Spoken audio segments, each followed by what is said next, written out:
Hello, everyone, and welcome to another episode of our Interfaith Inspirations. Today, I have here with me Pat McNicol from the Faiths Together Skye and Lochalsh Interfaith Group. Hello, Pat, welcome, and would you like to introduce yourself? Hello, Aparna, and lovely to see you. Thank you for asking me to come today. Yes, I'm Pat McNicol, and I've been living on Skye now for over 40 years and became a Baha'i in 1991. So I'm part of a Baha'i community here on Skye. And yeah, and I've been involved in interfaith since the start of Faiths Together. Would you like to tell me a little bit about how the group started? Well, interestingly, the Baha'i community had organized a meeting for prayers for peace at the local medical center. And the date it was set for was the 11th of September 2001.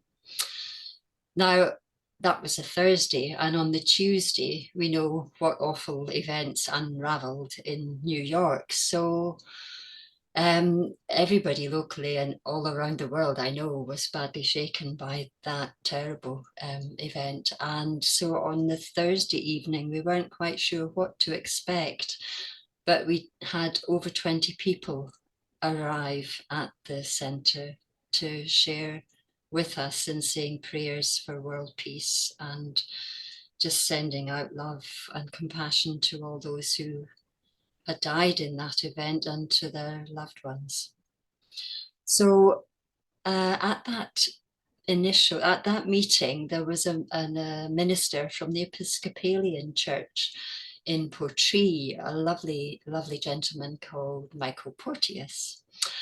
And when we got talking afterwards, he wondered if the Baha'is would be interested in joining with him to have a further meeting for prayer in Portree early in 2002.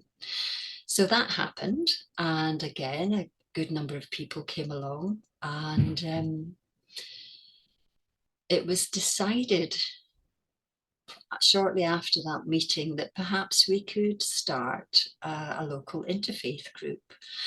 So another Baha'i friend of mine and myself met with Michael and a lovely Quaker lady who is a wonderful artist. The four of us met at Michael's home in North Skye. And really, we had a lovely discussion over tea, and we decided it would be a good idea for people of different faiths to come together and understand more about each other's religions and just explore together all possible spiritual paths. So the launch of Faiths Together, Skye and Lochalsh, took place on the 26th of August 2003. So we've now been going for 19 years. Yeah. So that's quite a long while. And how did you connect with Interfaith Scotland then? Well, I suppose Maureen Sire, being a Baha'i herself, was a very good friend of mine. And I suppose it was Maureen offering to come and talk to our group here on Skye that initiated that contact in the first instance.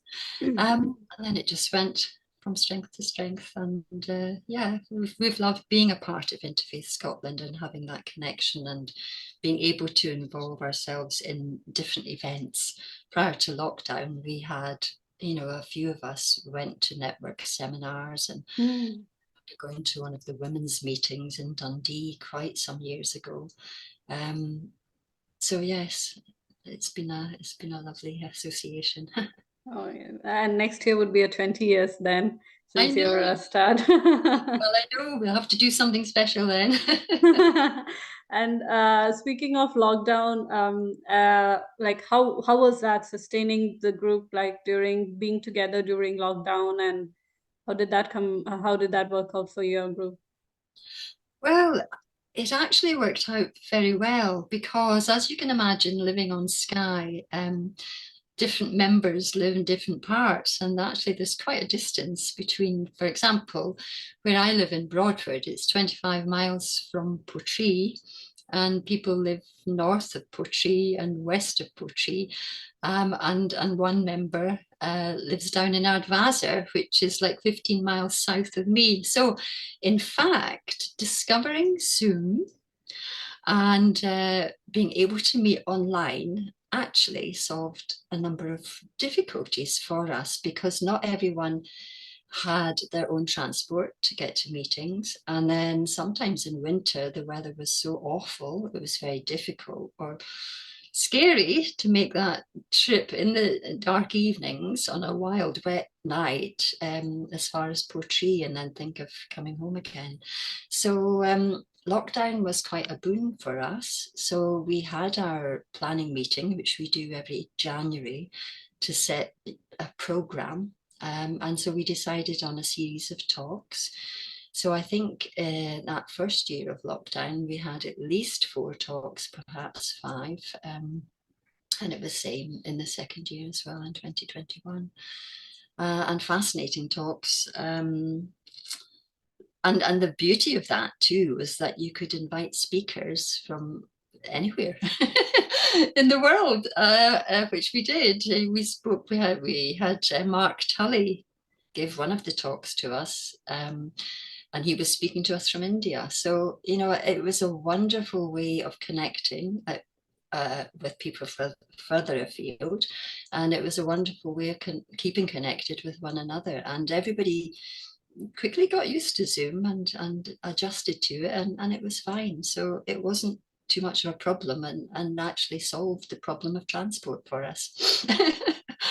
I remember I joined a meeting with you from India as well. That's right. I think you were stuck there. You couldn't get back. So it was lovely. Exactly. Lovely to have you with us.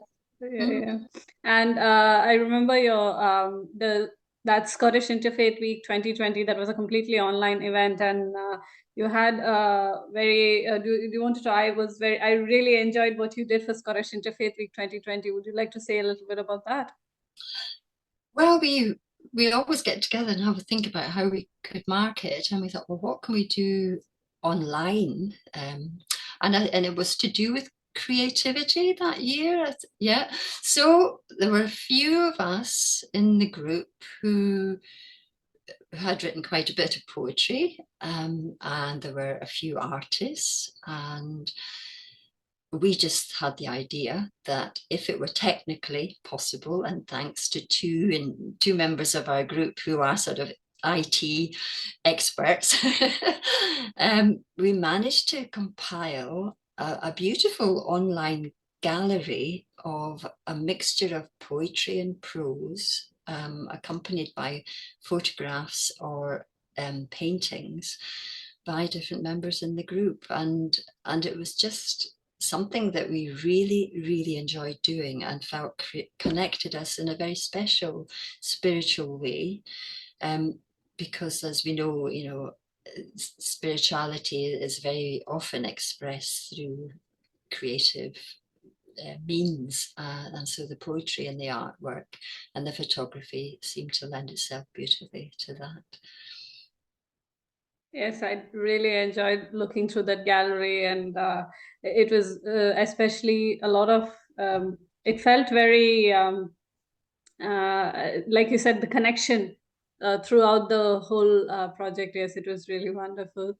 So thank you so much, Pat, for coming along, just giving us a short insight into the how the local interfaith groups up north in the islands are going, and it was wonderful to have a chat with you. So thank you so much, and I'll see the rest of you at the next episode. Well, thank you very much for having me, Aparna. Lovely to see you as ever. And